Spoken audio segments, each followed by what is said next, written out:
Ji, multiply by 3। अब यहां पर आना है तो 1 महीना रह गया।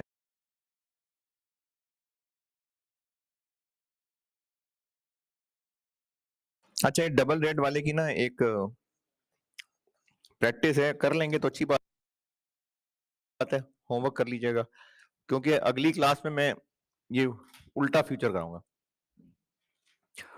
वो क्या है उल्टा, वो कराऊंगा तो पता लगेगा। तो ये सीधे सीधे की प्रैक्टिस की होगी तो फिर उल्टा समझ आएगा। एक इसका डबल रेट का बड़ा अच्छा प्रैक्टिस क्वेश्चन है पुराना लेकिन है बड़ा अच्छा प्रैक्टिस क्वेश्चन। ये डबल रेट की अच्छी प्रैक्टिस हो जाएगी। क्वेश्चन 6,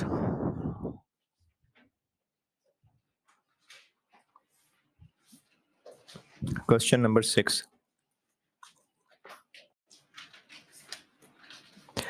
नाइस वन ट्रेडर्स, है 2006 का सवाल, लेकिन पता नहीं उस दौर में कहीं से उठा लिया होगा उन्होंने सवाल, वरना उस दौर में इस तरह के नहीं आते थे सवाल।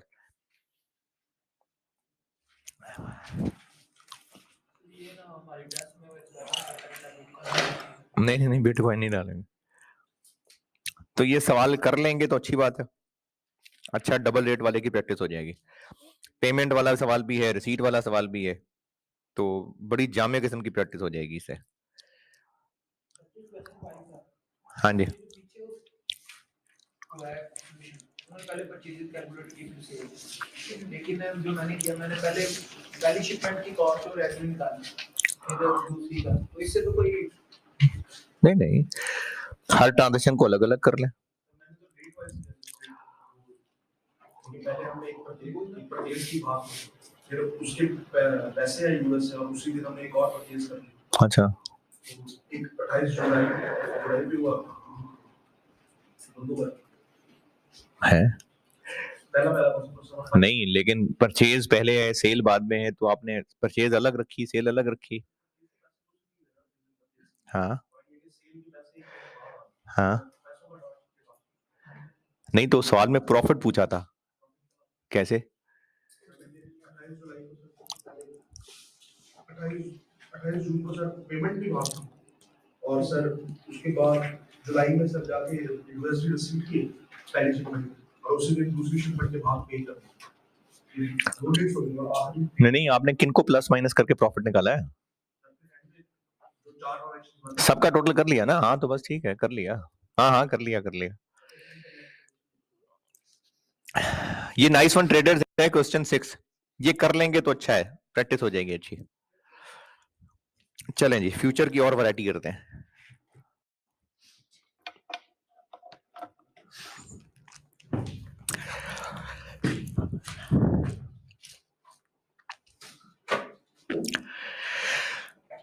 अभी जो पिछला सवाल किया था, पिछले में से कोई भी खैर बता दें।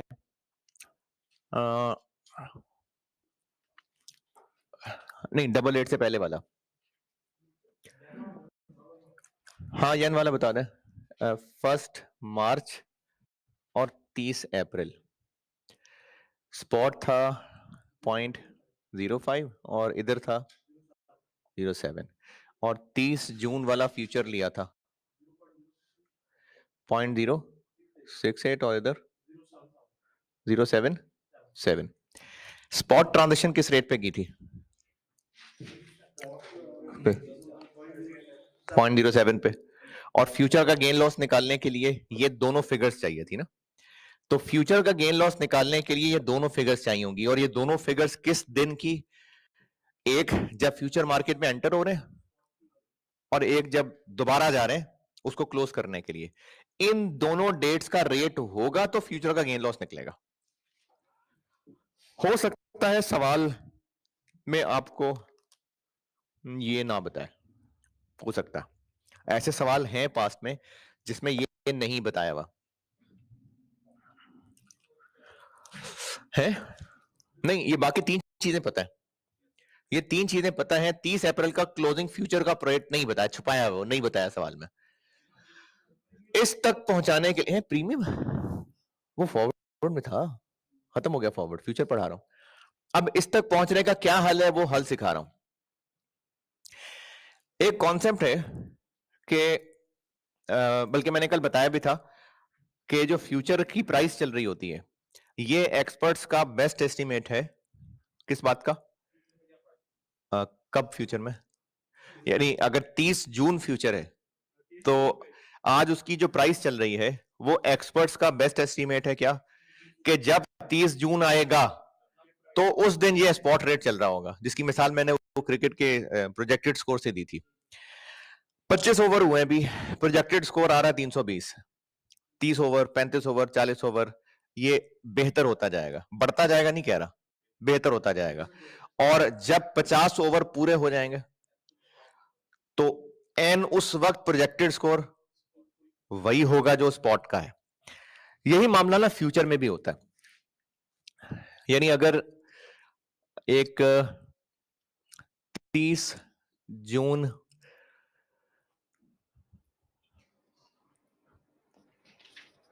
फ्यूचर की प्राइस और स्पॉट रेट,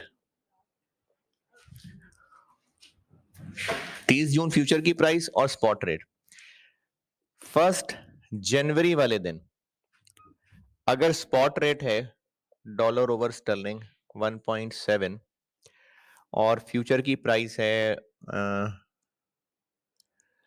1.94, तो डिफरेंस कितना है दोनों में? 0.24 का। इस डिफरेंस को कहते हैं बेसिस। जैसे जैसे 30 जून करीब आएगा इन दोनों में डिफरेंस बढ़ता जाएगा, कम होता जाएगा? कम होता जाएगा। चलें 3 मिसालें ले लेता हूं मैं।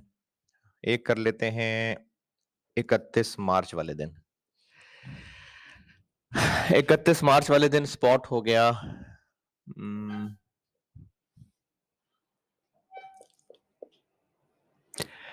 31 मार्च को कर लेते हैं 1.84 और ये हो गया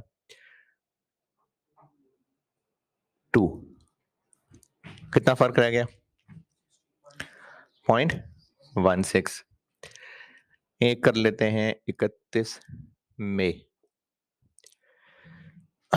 ये पहुंच गया 1.95 तक और ये पहुंच गया 2.04 तक।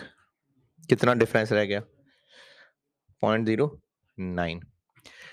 और 30 जून को अगर ये हो गया 2.08 तो उस दिन शाम से जस्ट पहले, यानी मरने से जस्ट पहले, क्योंकि 30 जून को तो फारिग हो जाएगा फ्यूचर, शाम को जस्ट क्लोज होने से पहले ये 2.08 होगा। डिफरेंस 0। तो बेसिस 0 हो जाता है जब फ्यूचर की मैच्योरिटी डेट पहुंच जाती है। वक्त गुजरने के साथ साथ ये कम हो रहा है, लेकिन क्या सेम प्रोपोर्शन से कम हो रहा है? जैसे मैंने यहां 3 महीने गुजारे और 0.08 खत्म हुआ, जबकि अगले 3 महीने में 0.16 खत्म हो गया, तो ये इवनली डाउन नहीं हो रहा होगा, ये तो हालात के मुताबिक होगा। जैसे प्रोजेक्टेड स्कोर एक्चुअल स्कोर के जो करीब हो रहा होगा, बिल्कुल सेम एक पैटर्न से हो रहा होगा। नहीं हो सकता है बीच में 2-4 ओवर ऐसे आ जाएं जिसमें 25-25 स्कोर पड़ जाए, या 2-4 ओवर मेडन आ जाए, तो फिर इनका डिफरेंस जरूरी नहीं कि इवनली रिड्यूस टू 0 हो, लेकिन यह तय है कि एंड पे 0 हो जाना है। यह हो ही नहीं सकता सवाल के अलावा, यह हो ही नहीं सकता कि 0 ना हो। यानी ये ऐसे ही है कि मार्केट में अगर एक शॉप पे, एक ही मार्केट में एक शॉप पे डॉलर 200 का मिल रहा है, 2 दुकानें छोड़ के 210 का मिल रहा है, तो अक्लमंद कस्टमर क्या करेगा? उधर से खरीदेगा, उधर जाके बेच देगा। जब 2-4 लोग इस तरह के आएंगे तो दोनों दुकानदारों को पता लगेगा हो क्या रहा है, फिर दोनों एडजस्ट कर जाएंगे। तो एक मार्केट के अंदर इस तरह की इनएफिशिएंसी नहीं एग्जिस्ट कर सकती। तो यही हाल यहां का है। ये हो नहीं सकता कि स्पॉट रेट आ गया हो, 30 जून आ गया हो और उस दिन फ्यूचर की प्राइस स्पॉट रेट से डिफरेंट हो, ऐसा हो नहीं सकता। लेकिन एग्जाम क्वेश्चन में 2-3 दफा हो चुका है, 2-3 दफा हो चुका है। तो ये जो स्पॉट और फ्यूचर प्राइस में डिफरेंस है, जब तक फ्यूचर की मैच्योरिटी पहुंचेगी ये डिफरेंस कम होता होता 0 तक पहुंच जाएगा। इसमें एक अजम्पशन है, वो अजम्पशन ये है कि ये 0 तक पहुंचेगा स्ट्रेट लाइन बेसिस पे, ये अजम्पशन है इवनली।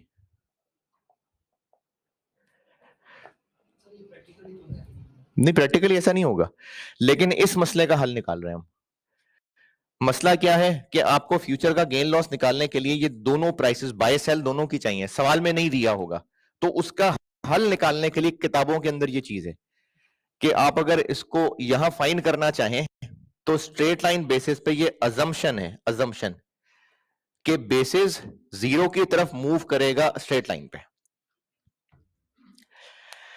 अब इसकी इंटरप्रिटेशन क्या है? इसकी इंटरप्रिटेशन ये है कि अगर हम ये जानना चाहें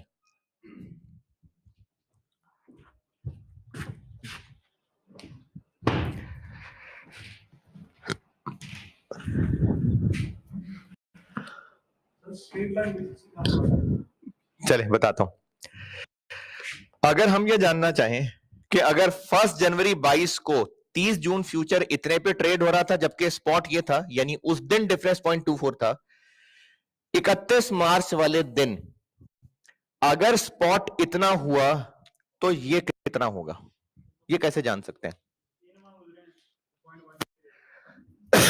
इस अजम्पशन के मुताबिक जब इतना डिफरेंस था तो इसमें और इसमें, यानी जिस दिन डिफरेंस कैलकुलेट किया और इस फ्यूचर की एक्सपायरी डेट में कितना टाइम था?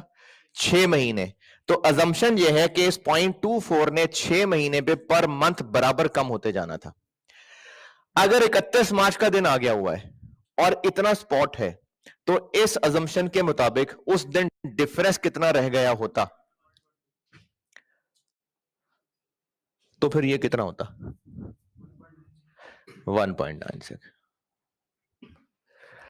ये इस अजम्पशन का फायदा है कि अगर हमें किसी एक पॉइंट पे ये दोनों पता हो तो फिर अगले किसी भी पॉइंट पे ये पता हो तो हम ये निकाल सकते हैं।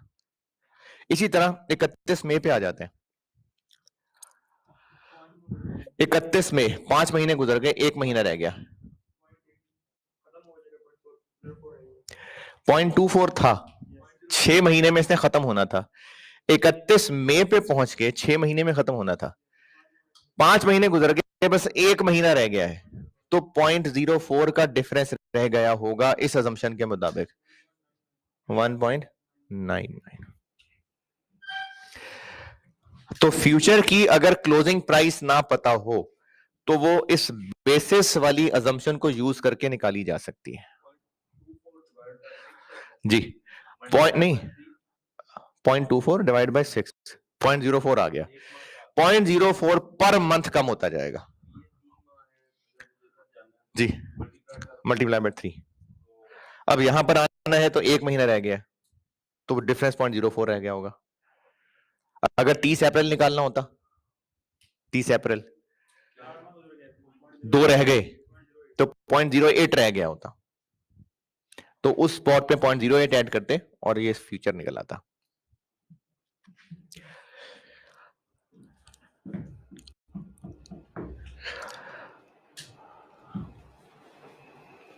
ये बता दें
इस दिन डिफरेंस कितना था? 0.018। और इस डिफरेंस को खत्म होने में कितना अरसा बाकी था? 4 महीने। इसने 4 महीने में खत्म होना था, यानी 0.018 इतना पर मंथ खत्म होना था। 30 अप्रैल पे आ गए हैं, 2 महीने गुजर गए, 2 रह गए, तो कितना रह गया होता? 0.009।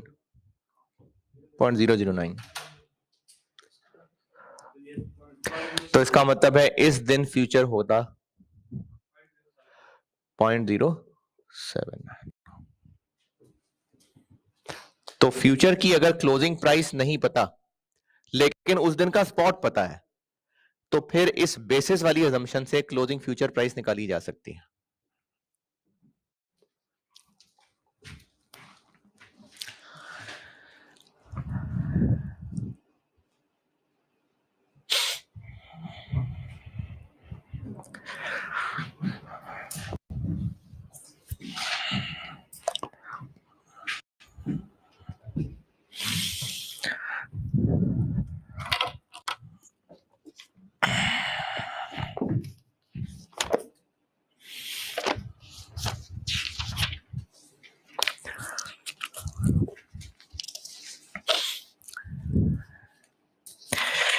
अच्छा, ये बात ना मैंने अंग्रेजी में लिख के समझाने की कोशिश की है।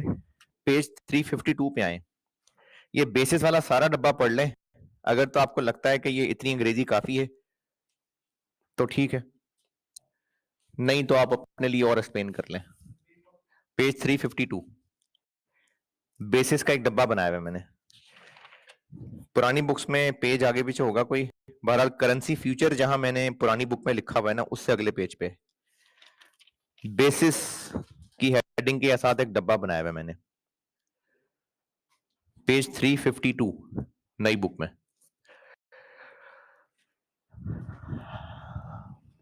ये डब्बा बेसिस वाला सारा पढ़ लें।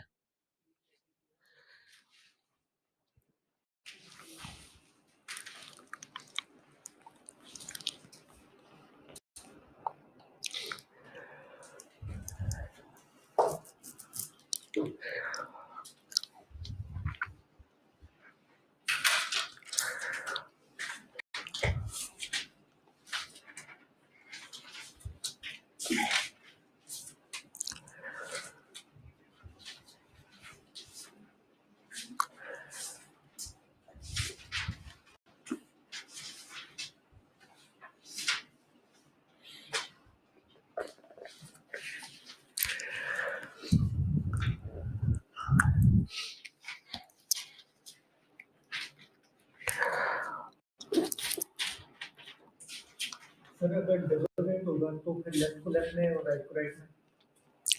जी जी, अगर डबल रेट हुआ तो फिर लेफ्ट का लेफ्ट और राइट से डिफरेंस है? अभी मैं डायरेक्ट पे चल रहा हूँ, वो जो मंडे को थर्सडे को कराना है वो फिर उलट उलट चले जाएंगे। हाँ जी। अच्छा, ये ना 2013 में एक सवाल टेस्ट हुआ था, तो उसमें 30 जून फ्यूचर की प्राइस 30 जून वाले दिन स्पॉट के बराबर होनी चाहिए थी। तो सवाल में लिखा हुआ था कि इट इज अज्यूम्ड कि जो बेसिस है वो तब भी सेम रहेगा। हाँ जी, जो पहले दिन था है। हाँ, मैं ठहरे, मैं वर्डिंग देखता हूं दोबारा। It is expected that difference between future and spotted would continue to remain the same. ये 2013 जून की बात है। अच्छा, अब ये पहली दफा हुआ ऐसा, और मैं जब अपने तौर पे सॉल्यूशन बना रहा था तो मैंने इस बात को लिफ्ट नहीं कराई। फिर जब सॉल्यूशन आया और एग्जामिनर कमेंट आया तो उसमें लिखा हुआ था कि हाँ, नॉर्मली ऐसा ही होता है कि ये 0 हो जाता है, लेकिन जब कहा हुआ था कि नहीं होना 0 तो फिर नहीं होना। तो तो उसके बाद ना ये काम 2017 में गालिबन दोबारा हुआ, तो फिर उस दौर से ना मैंने फिर ये बोल्ड करके लिख दिया इधर नीचे। 18 में फिर ऐसे ही हुआ। बल्कि 18 में इस जैसा हुआ, ये एग्जाम नोट मैंने बोल्ड करके इसीलिए लिखा हुआ है कि वैसे तो ये मेच्योरिटी डेट तक 0 ही होना चाहिए, लेकिन अगर सवाल वाला कुछ कह रहा है तो ध्यान से सुन ले जो सवाल वाला कह रहा है। तो अब आप आ जाइए, एक सवाल करते हैं हम। क्या वो बेसिस वाले डब्बे में एंड में मैंने बोल्ड करके लिखा हुआ एग्जाम नोट?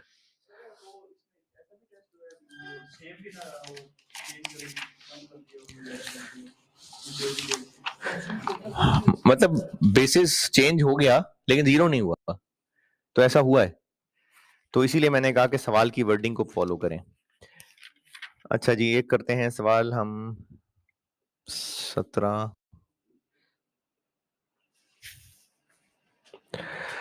चलें ये करते हैं, क्वेश्चन नंबर 7 पे आइए।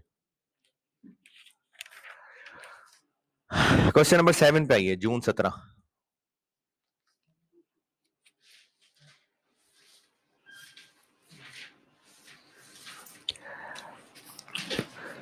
Question number 7, summer 17, Jhelum motors limited.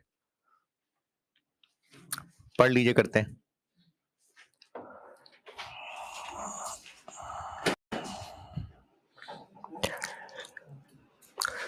Question number 7,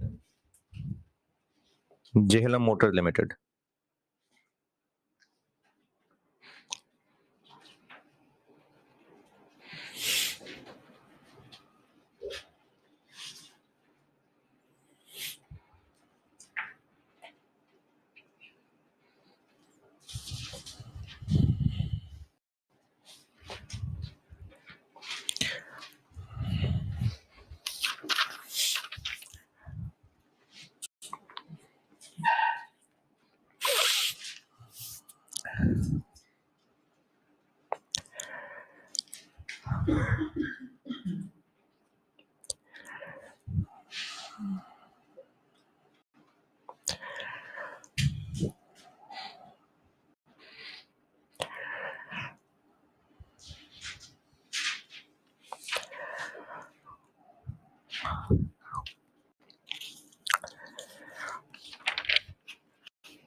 जी पढ़ लें तो मैं सॉल्व करूं।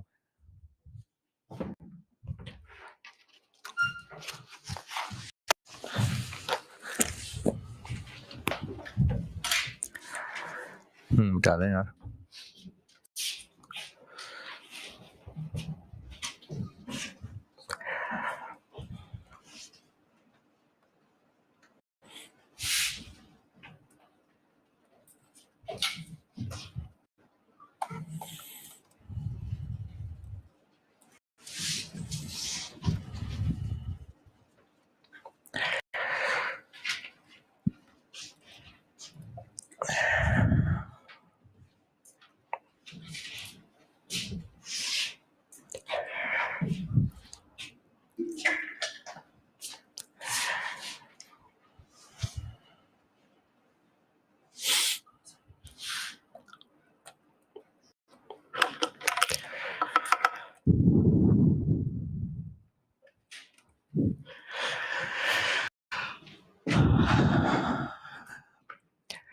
अच्छा, मनी मार्केट तो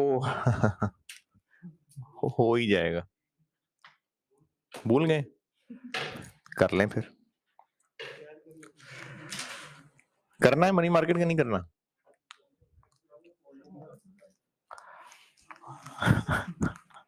चले, जिसने करना हो कर लेना, हो जाएगा। फ्यूचर कराता हूं। पेमेंट का सवाल है कि रिसीट का? पेमेंट्स का, क्योंकि हमने चाइनीज सप्लायर को पेमेंट करनी है और 3 पेमेंट्स हैं, अगस्त, सितंबर और अक्टूबर, यानी 31 अगस्त और 30 सितंबर और 31 अक्टूबर। अब रास्ते हैं दो, मनी मार्केट और फ्यूचर। दोनों में से कौन सा बेहतर होगा? पेमेंट का सवाल है, तो जिसमें कम पेमेंट हो रही होगी। अच्छा, मनी मार्केट 3 अलग अलग पेमेंट हैं, तो 3 सवाल बनेंगे। ये 3 सवाल हैं, 3 अलग अलग पेमेंट्स हैं, तीनों मनी मार्केट से सॉल्व होंगी, तीनों फ्यूचर से सॉल्व होंगी। फ्यूचर वाला कर रहा हूं। ये बताना है कि कौन सी हेजिंग ऑप्शन बेहतर है। तो क्या कैलकुलेट करना है? नेट पेमेंट, नेट पेमेंट ना, हमने नेट पेमेंट कैलकुलेट करनी है कि नेट रुपया जेब से कितना जाना है, यानी स्पॉट और उसमें फ्यूचर का गेन लॉस ऐड या लेस। तो फ्यूचर का सवाल अगर देखें तो हमें नेट पेमेंट निकालनी है। 12 नंबर का सवाल है। वो असल में एक के लिए जो मेहनत है ना, उसके बाद बस वैल्यूज बदल के वही मेहनत है। तो अगर एक क्लिक कर गया तो बाकी भी उस वैल्यूज ही बदलनी है। बाकी सवाल के नंबर कम है, चलो ठीक है, कम है फिर कम है, तो क्या है, करना है तो करना। तो 3 सवाल फ्यूचर के सॉल्व करने हैं।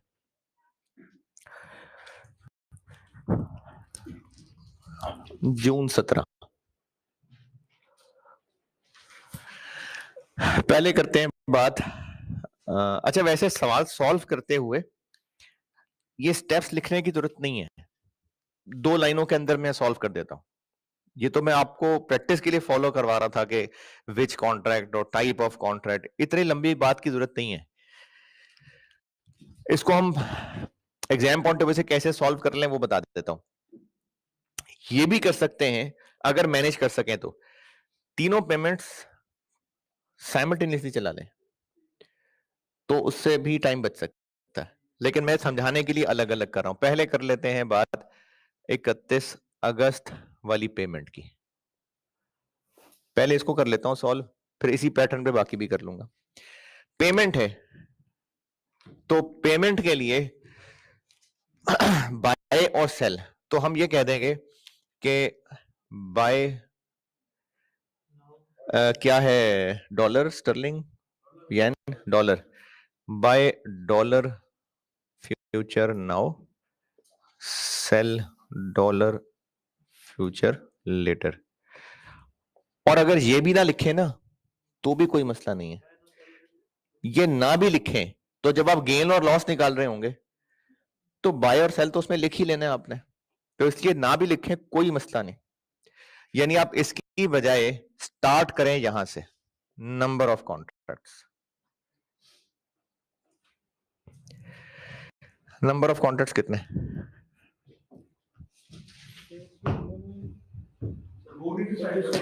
क्या बताएं, कौन से दिन वाला कॉन्ट्रैक्ट है? अगस्त वाली पेमेंट है, तो अगस्त वाला ना, अपना साइज मिल रहा है तो फिर क्यों बड़ा साइज लें। अगर जिस डेट पे हमने कैश फ्लो करना है उस दिन मैच्योरिटी मिल रही है तो बेस्ट है, ना मिल रही हो तो थोड़ा सा बड़ा साइज ले लेंगे।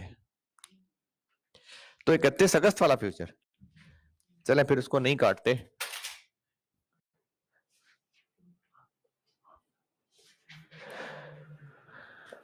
बाय 31 अगस्त डॉलर फ्यूचर नाउ, सेल 31 अगस्त डॉलर फ्यूचर लेटर। तो अगस्त वाला। सितंबर का सवाल करेंगे तो सितंबर वाला, अक्टूबर करेंगे तो अक्टूबर वाला। नंबर ऑफ कॉन्ट्रैक्ट्स कितने हैं? कैसे? एक इंजन कितने का? 2500 का। और कितने इंजन? 150। तो टोटल इतने डॉलर हैं जिनको हेज करना है, जबकि एक कॉन्ट्रैक्ट 1,25,000 डॉलर का है, तो 3 कॉन्ट्रैक्ट्स करेंगे हम।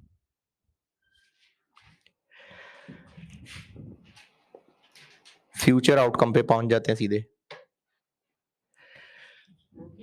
हैं? वो गेन लॉस निकाल लें फिर नेट पेमेंट में डाल लेंगे।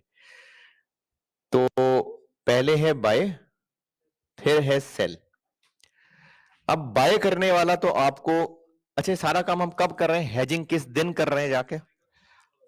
हम अभी इस वक्त 1 जून को खड़े हैं।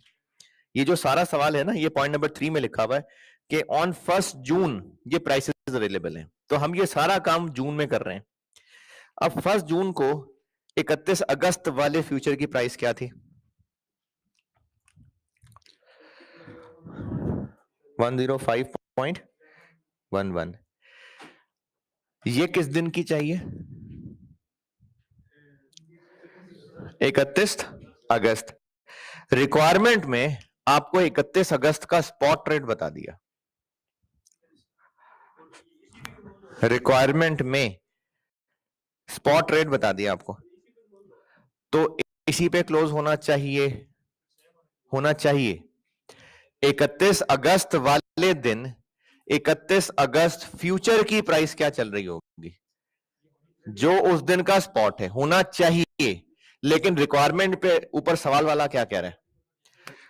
वो कह रहा है कि जो बेसिस है ना, आपने उसको 30% पर मंथ रिड्यूस करना है। तो फिर ऐसे करना है, तो फिर ऐसे ही करना है, यानी हमें इस दिन की प्राइस बेसिस से निकालनी पड़ेगी।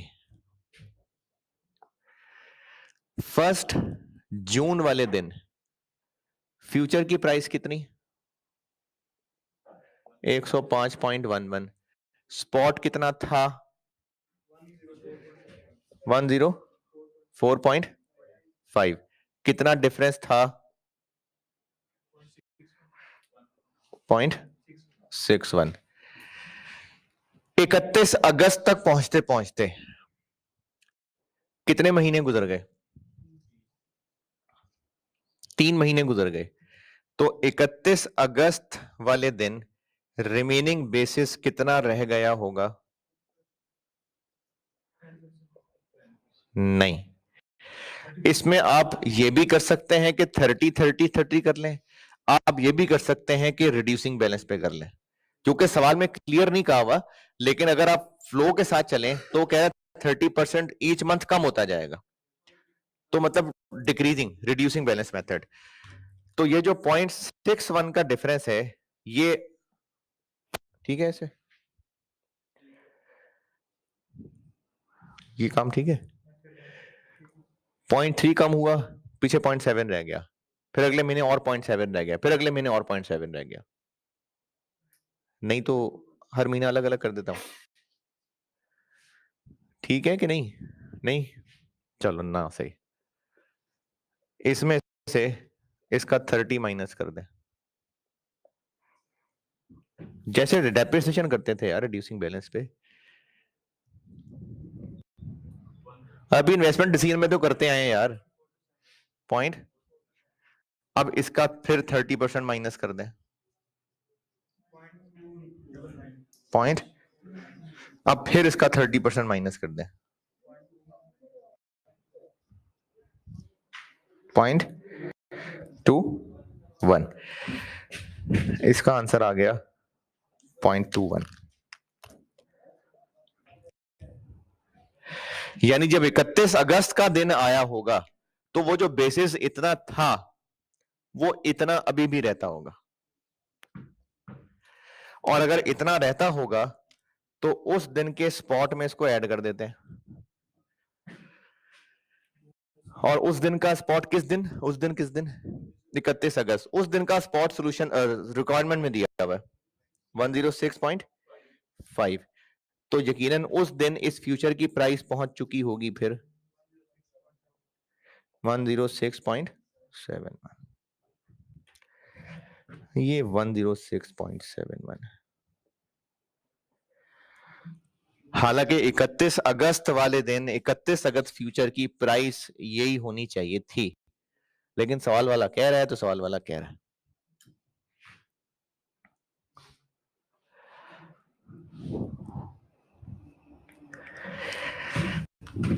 तो गेन के लॉस,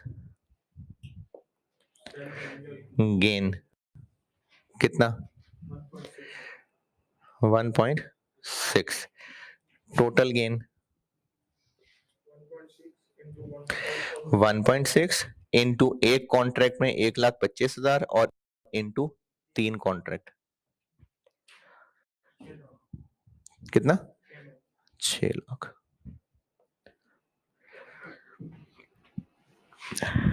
तो इसमें ना ये भी लिखने की जरूरत नहीं, ये तो आप जबानी सोचें और एग्जामिनर को ये ऐसे पता चल जाना है, क्योंकि जब आप बाय आज वाला रेट ले रहे होंगे तो उसको पता चल रहा है कि बाय नाउ और सेल लेटर है।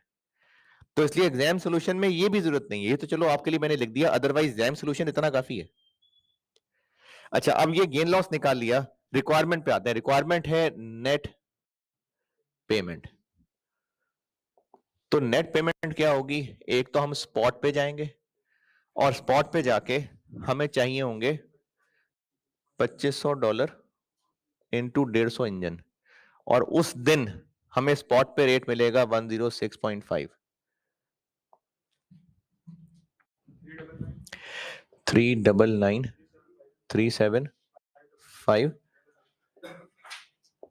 इतने पैसे जाएंगे, और चूंकि गेन हो रहा है 6 लाख, तो वो उसमें से नेट हो जाएगा 393,375। और बिल्कुल इसी तरह से सितंबर और अक्टूबर भी सॉल्व होगा।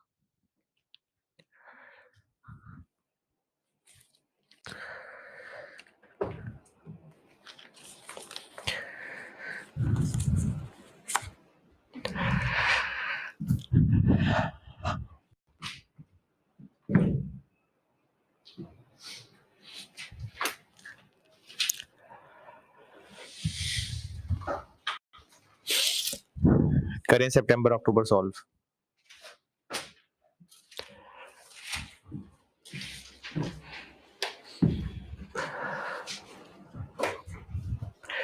नंबर ऑफ कॉन्ट्रैक्ट्स बदल जाएंगे और ये बाय सेल भी ऑब्वियसली बदल जाएगा। स्पॉट भी बदल जाएगा, वैल्यू सारी बदल जाएंगी, बस बाय सेल नहीं बदलेगा।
जल्दी जल्दी करिएगा, एक सवाल करना और।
ज्यादा देर लगा दी यार।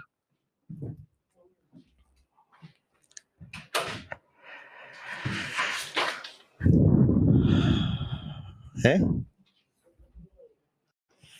इतनी देर में सितंबर वाला हुआ है ना यार।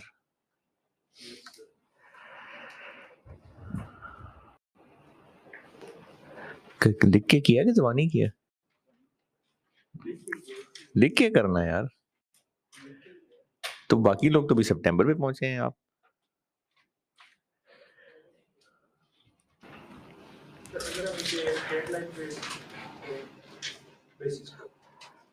तो 4 महीने वाला तो वैसे ही फारिग हो जाएगा, तो इसलिए रिड्यूसिंग से ही करें, क्योंकि ये 3 महीने वाला था, अगला 4 महीने वाला होगा, उससे अगला 5 वाला होगा, तो 5 वाले में 150% थोड़ी होगा, मतलब 30 करके तो 150% कम हो जाएगा, तो इसलिए रिड्यूसिंग से ही करें।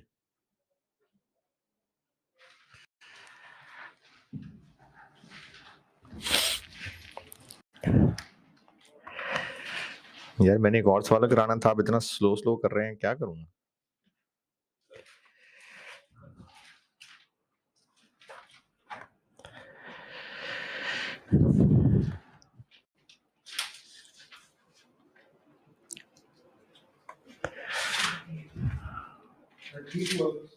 है चलो ठीक है, शाबाश अगर ठीक हो गया तो।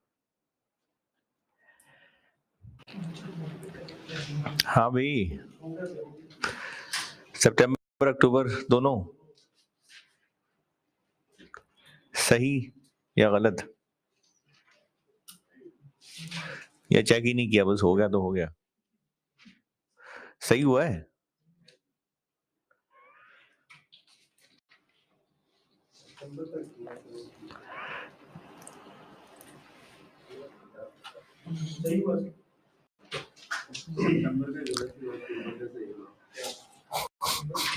सितंबर में क्या गलती हुई है देख लो, क्या पता लगा क्या गलती की है, या गलती नहीं पता चली है?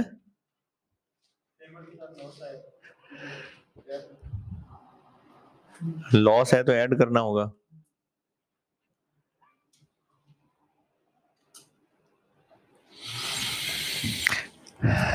वैसे एक छोटा सा सवाल है, कर ही लेंगे मेरे ख्याल में,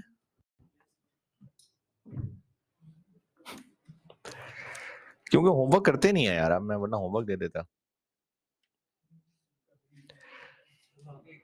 है। कर लेंगे होमवर्क, चलें फिर अभी कर लेते हैं।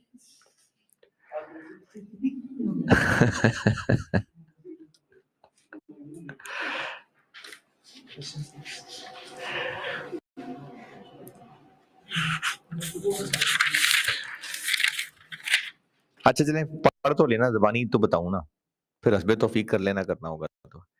क्वेश्चन नंबर 8 पढ़ें। क्वेश्चन नंबर 8 जून 18 है। एपीएल पढ़ लें, इसकी डिस्कशन सुन लें, फिर कहेंगे तो कर लेंगे बोर्ड पे, नहीं कहेंगे तो हस्बे तौफीक सही। पढ़ के कम से कम डिस्कस तो कर लेना, सवाल पढ़ लें। है जी। Question number 8 Akik Pakistan limited. Question number 8 June 2018।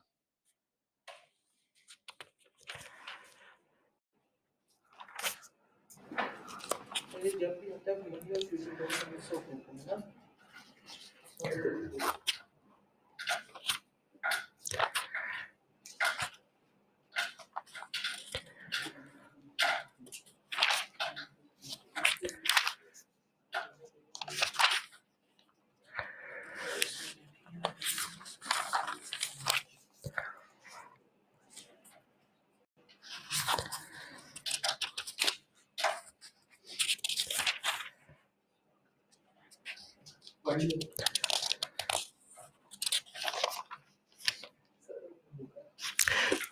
हाँ जी।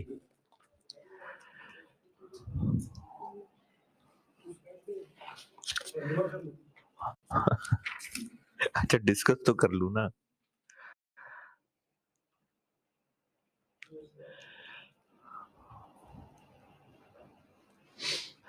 पढ़ तो लें भाई।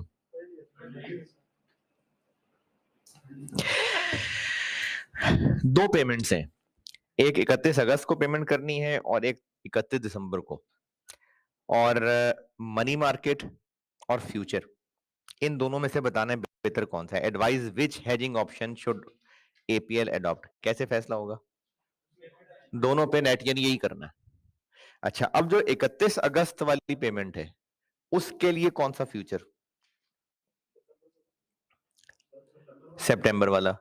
और दिसंबर वाली पेमेंट के लिए दिसंबर वाला। इसमें कहीं पर उस तरह की साइंस मारी है कि बेसिस 30% कम होगा? नहीं कहा ना, तो फिर जो सही तरीका है वही होगा। क्या? सितंबर वाले की आपको और दिसंबर वाले की क्लोजिंग फ्यूचर प्राइस नहीं बताई, लेकिन रिक्वायरमेंट में पिछले सवाल की तरह उन दिनों के स्पॉट्स बता दिए।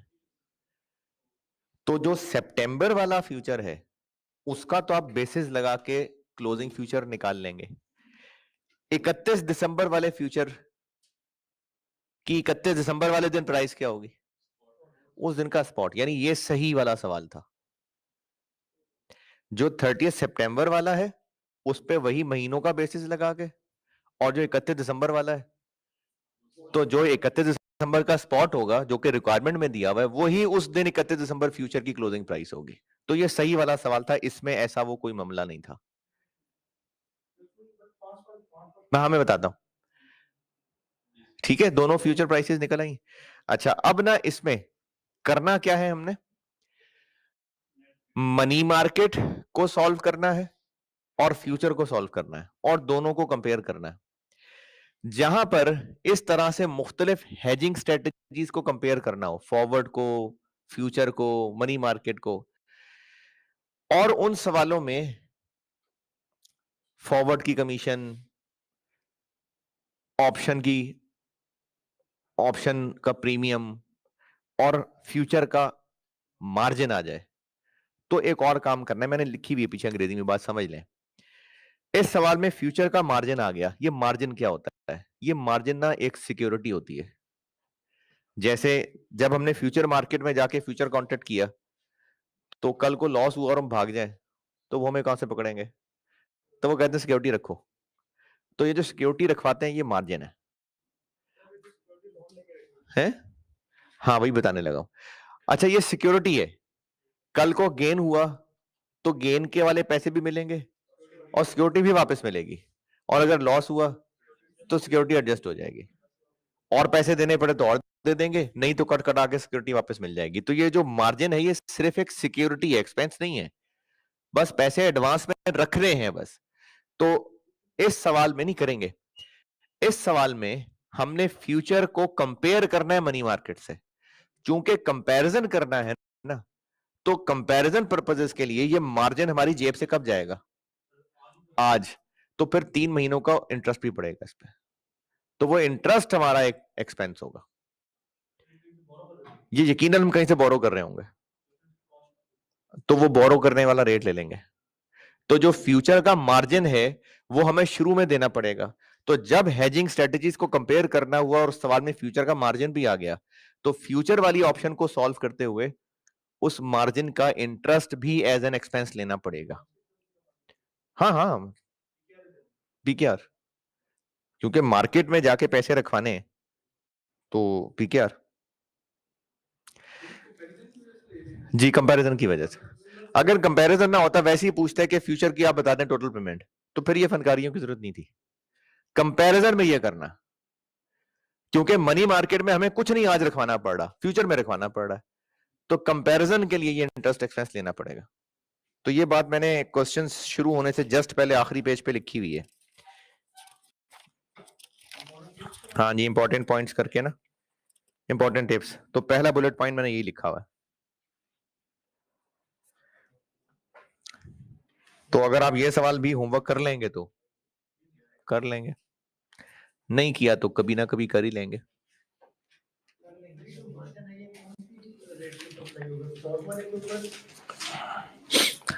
हम जो बात कर रहे हैं कि हम ये वादा आज कर रहे हैं, तो वो वादा जितने रुपए का बनेगा उसका 5%।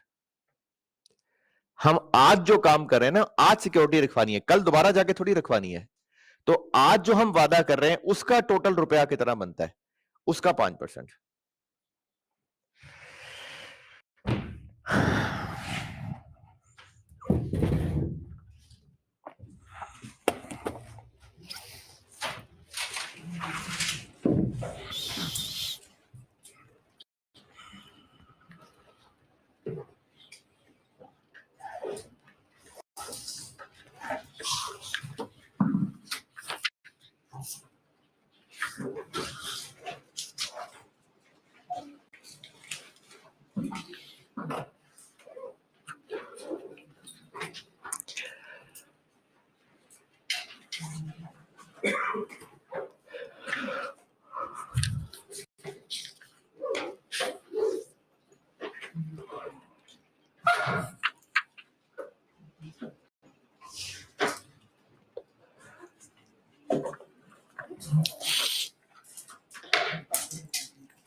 अच्छा, जिस घर में छोटे बच्चे हों, अगर आपके घर में कोई छोटे बच्चे हैं तो आपने इस बात को ऑब्जर्व किया होगा, चले आपके घर में नहीं है, अल्लाह ताला आपके घर में भी दे, लेकिन कभी किसी रिश्तेदार के घर या अपने भतीजे भांजे या अपने बच्चे, तो अगर कोई कमरा किया ना साफ और किसी मेहमान ने आना है, तो उस कमरे में बच्चों को खेलने नहीं देंगे। और चलो अगर खेलने दे भी दें और वो कहें कि हमने बैठ के यहाँ आइसक्रीम खानी है, हैं? नहीं खाने देंगे। या कोई और चीज जो गिरने वाली ज्यादा हो और बच्चे उसको खाते हुए वैशी हो जाते हो, वो नहीं खाने देंगे वहां पर। उसमें बहुत सारी मिसालें हो सकती हैं, क्योंकि हमें पता है कि बच्चे से कंट्रोल नहीं होना और ये मैस मचा देगा। इसका मतलब ये नहीं है कि बच्चे को कहें कि जी आइसक्रीम खानी नहीं है, हमें इसको कंट्रोल करना पड़ेगा कि बच्चों को खुली छुट्टी नहीं देनी, उसका कोई हल निकालना पड़ेगा। अच्छा, सीए करने के ऑब्जेक्टिव्स में से टॉप ऑब्जेक्टिव क्या आता है? पैसे कमाना। और एक बार सीए कर लेते हैं तो फिर नए से नए आइडिया सोचते रहते हैं कि पैसे और कैसे कमाने हैं। और जो नहीं भी कर पाते हैं, अगर आर्टिकल्स भी कर लेते हैं, तो वो भी सोचते यही रहते हैं कि पैसे कैसे कमाने हैं। क्योंकि पता नहीं, शायद अपने प्रोफेशन के अंदर हमें ट्रेन ही ऐसे किया होता है। इस प्रोफेशन से बहरहाल जिंदगी की टॉप प्रायोरिटी में पैसे कमाना हो जाता है। अच्छा, आप लोगों ने आर्टिकल्स के दिनों में, मैंने तो कम से कम अपनी फर्म के पार्टनर को देख के ना कभी भी इसको आइडलाइज नहीं किया होगा। अच्छा, इसकी रीजन उसकी जाती शख्सियत भी हो सकती है, लेकिन इतनी मसरूफ जिंदगी, मतलब मैं तो अपने फर्म के पार्टनर्स को ही देखता था कि तो शाम तक, रात रात तक बैठे ही हुए हैं, और तो क्या जिंदगी है। तो चार्टर्ड अकाउंटेंट जब पैसे कमाने पे लगता है ना, तो उसकी फैमिली लाइफ, पर्सनल लाइफ, ये सब तो खराब होती ही है। लेकिन जब पैसे कमाने की लालच में आता है, तो जब पैसे कमाना मोहब्बत बन जाती है ना पैसे की, तो फिर सबसे बड़ा मसला ये होता है कि हलाल हराम का फर्क नहीं रह जाता। जैसे अगर एक बच्चे को सामने कहीं खिलौने या खाने पीने की चीजें जिसमें बच्चा वैशी हो जाता है, और वो किसी पहाड़ी के किनारे पे पड़ी हो चीजें, जैसे कहीं किसी पब्लिक प्लेस पे किसी बच्चे के साथ खेलने गए हैं, तो बच्चा खेलते खेलते किसी किनारे के करीब है, तो पेरेंट्स अवॉइड करेंगे कि नहीं, यहां पर ये ना खेले, क्योंकि रिस्क है कि खेलते खेलते इससे होश तो रहनी नहीं है, तो फिर ये लाइन क्रॉस कर जाएगा, उसको पता नहीं चलेगा। तो जब हम पैसे के पीछे पड़ जाते हैं ना, तो हमें फिर ये फर्क नहीं पता चलता कि हलाल हराम की लाइन किधर है, और ये ही टेस्ट है। तिरमिजी 2336, सैयदना काब बिन अयाद रज़ियल्लाहु तआला अन्हु से रिवायत है कि नबी अकरम सल्लल्लाहु अलैहि वसल्लम ने फरमाया, हर उम्मत के लिए एक फितना है, और मेरी उम्मत का फितना माल है। ये चार्टर्ड अकाउंटेंट्स के लिए हदीस है। एक और हदीस, तिरमिजी 2376, इब्ने काब बिन मालिक अंसारी रहमतुल्लाह अलैह अपने वालिद से रिवायत करते हैं कि रसूलुल्लाह सल्लल्लाहु अलैहि वसल्लम ने फरमाया, दो भूखे भेड़िए, यानी भेड़िए काफी नहीं था, भूखे भेड़िए अगर बकरियों में छोड़ दिए जाएं, तो वो इतना फसाद और खराबी ना करेंगे जिस कदर माल और जा की हिर्स आदमी के दीन को खराब करती है। जो माल की जब हिर्स हो जाती है ना, जो कि नॉर्मली हो जाती है, तो वो जो दीन का सत्यानाश करती है। तो अल्लाह के नबी फरमा रहे हैं कि दो भूखे भेड़िए अगर बकरियों में छोड़ दिए जाएं, तो भी वो इतना फसाद नहीं करेंगे जितना माल और जा की हिर्स आदमी के दीन को खराब करती है। अगली क्लास में मुलाकात होगी इंशाअल्लाह।